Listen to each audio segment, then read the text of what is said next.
Hi, today we're going to consider Fancy Nancy Clancy's Fortune. Chapter 6, The Road to Riches. He fought schools off limits that didn't stop the entrepreneurs in 3D coming up with new ideas for making a fortune. Robert started offering soul lessons at his house. He had once lived in Texas and knew lots of rope twirling tricks. 5 kids signed up right away. Yoko invited kids over to show them the bead jewelry she had made. She wanted to sell it. She didn't get many orders. Most of the girls already made the same kind of bracelets themselves. Clara's business was the biggest success. She opened a biscuit stand. Nancy and Bree saw it on Saturday when they biked by their house. "I'm doing great," Clara said, and gave them each a free biscuit. "You have a wonderful product," Bree told her. "Simply delectable," agreed Nancy, whipping biscuit crumbs from her lips. "What's wrong with us?" Nancy asked Bree when they were back at the clubhouse. "Everybody else is making money." Bree swirled on the beanbag chair. "We just have to figure out what they pondered." Her glad nobody else. They pondered a while. That means they were thinking really hard. "We have the most super fashion sense," Nancy pointed out. Bree agreed but said, "Who will pay us to tell them what clothes to wear?" "Well, we know how to make the most of our natural beauty," Nancy said. "What if we open a spa?" "Where? Here in the clubhouse?" At first Bree looked excited, but then she shook her head. "There's a real spa in town. Who would come to ours?" Nancy frowned. Bree was right. Then Bree sat up straighter. "But we could sell homemade beauty products like for skincare." "Sure, why not?" Bree and Nancy high-fived each other. Then they dashed over to Nancy's house in the den. Nancy turned on her mom's laptop. Recipes for homemade skin cream. They typed into a search engine, and in 5 minutes they had copied that one. They needed vanilla yogurt, honey, and nutmeg. "I'm pretty sure we have all this stuff. Let's check in the kitchen." Luckily, Nancy's dad had bought the wrong yogurt. Vanilla not planned for a meatball dish he was making for dinner. "Sure, take it," he said. Then he heard what it was for. He rubbed his jaw. Softer skin. Put me down for a jar." "Oh la la, their first customer." The only ingredient missing was nutmeg. "How important can that be?"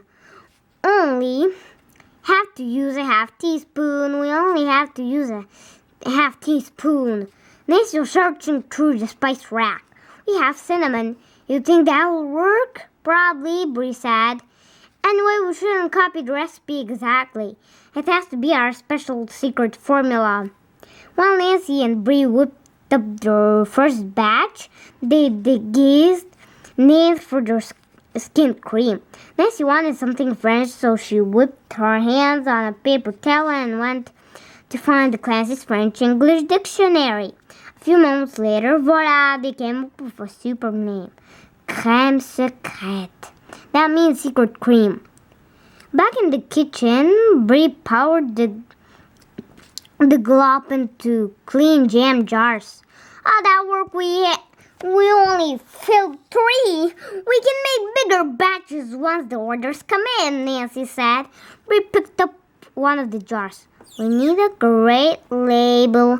My dad says that's pretty important if you want your product to sell." Then she snapped her fingers. "The gold wrappers!" She explained to Nancy what her dad had gotten a whole cartoon of solid gold chocolate bars. Bree had severed all the wrappers from ones she had eaten.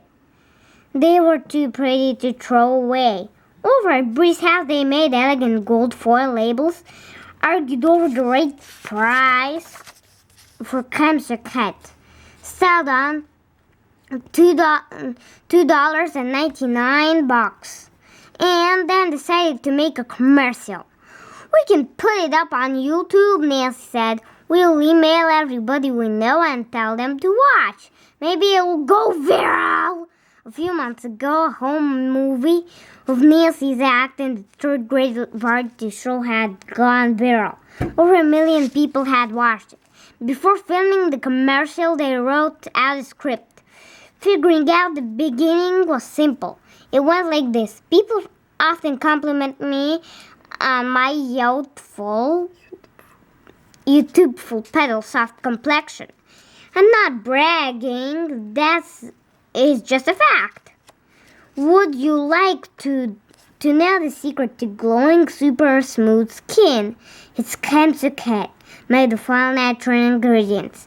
But after the opening, Nancy and Bree got into another argument.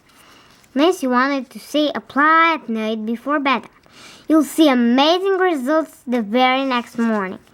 That's a promise, a guarantee. Bree wouldn't hear of that. We just made this stuff. We don't know if it really works. That's false advertising to the whole truth and nothing but the truth. Okay. Let's thought for a moment. Then she said, how about this? Apply every night before bedtime. We're almost positive that's nearly 100% sure that you'll see results pretty soon. That's better. Bree flipped a coin to see who would be the actress in the commercial. Nancy won. She dressed up in a fancy nightgown of Bree's, and then she added a bra just for fun. Okay, action, Bree said once she borrowed her mother's smartphone. Nancy got through the first part perfectly. After smearing on Kemsuket, she yawned and pretended to fall asleep in Bree's bed. She snored to make it seem more authentic, more real. Then Bree announced off camera, it's morning now, so let's see if Kemsuket worked. At that moment, Nancy stood up and grabbed a mirror that they put on the night table. Oh la la, Nancy said, peering at her reflection. I look so young. Unfortunately, Bree had to keep filming the commercial over and over because every time Nancy got to that part, she burst out laughing. Bree was getting irritated. Sorry, Nancy said. It's just that old people want to look younger. 9-year-olds don't. We want to look older. So they switched and Nancy filmed Bree. No surprise, Bree went through the whole thing perfectly at the first time. It's a super commercial, Nancy said. But you really think people are going to buy Kemsuket? You're that fat, you'll be... And maybe Miss Devine will to be nice. But will anybody else? Nancy was whipping the last of the cream off her face. Bree had a point. Yeah.